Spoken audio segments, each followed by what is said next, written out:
مارکہ حق ہے، اس کی کامیابی کی بہت سی برکتوں سے ہمیں جو ہے نا نوازا ہے، اور بین الاقوامی سطح پہ پاکستان کی ایک ساکھ بنی ہے، نام بنا ہے، اور ایران اور امریکہ کے درمیان جو ایک جنگی ایک کیفیت تھی وہ ختم کروانے میں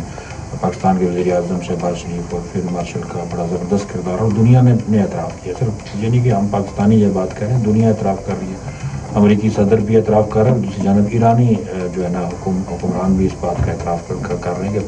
پاکستان کا بڑا ایک پازیٹیو رول ہے۔ آپ کیا سمجھتے ہیں کہ یہ جو رول پاکستان نے بین الاقوامی سطح پہ بنایا، اس سے ہم کیا فوائد پاکستان کے لیے حاصل کر سکتے ہیں، بالخصوص مسئلہ کشمیر پہ بہتر سفارتکاری یا بہتر پیغام پہنچانے کے لیے؟ میں اس میں گزارش کروں گا کہ پہلے تو میں تھوڑا سا آپ کو ایک چھوٹی سی بات ضرور کہوں گا کہ بنیان مرصوص کے بعد میرا کوئی مہینہ 1.5 مہینہ بعد پاکستان سے باہر جانے کا ایک قدرتی ایک میرا کوئی سلسلہ بنا، میں ایک وزٹ پہ گیا، تو ایک لوگوں کو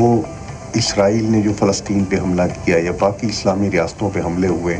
تو لوگ بیچارے یہ سمجھ رہے تھے کہ مسلمان ریاست پہ اللہ نہ کرے کوئی حملہ ہوتا ہے تو صرف ہم نے دعائیں کرنی ہے، اس مسلمان ریاست تو چتھڑی جائے گی، مر جائے گی، تباہ ہو جائے گی۔ تو لوگ بیچارے پاکستان کو بھی شاید بیرونی دنیا یہ سمجھ رہی تھی اور مسلمان ممالک یہ سمجھ رہے تھے، جو پاکستان نے اٹھ کے ایک جواب دیا ہے، جس طریقے سے پاکستان نے سٹینڈ لیا اور جس طریقے سے انڈیا کا منہ توڑا ہے اللہ کے فضل و کرم سے، اللہ کی رحمت سے، اس سے یہ مسلم صرف پاکستان تو ہے ہی ہے، مسلم امت کے اندر ایک نیا جذبہ ہے کہ ہمیں کوئی لیڈ کرنے کے لیے کوئی پیدا ہو گیا ہے، کوئی آ گیا ہے، کسی نے آنکھ کھول لی ہے، کسی نے انگڑائی لے لی ہے۔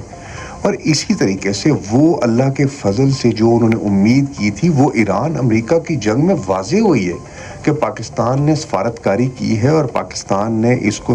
عملی طور پہ اس پہ کامیابی الحمدللہ حاصل کی ہے، اور اللہ کے فضل سے انشاءاللہ آگے بھی پاکستان لیڈنگ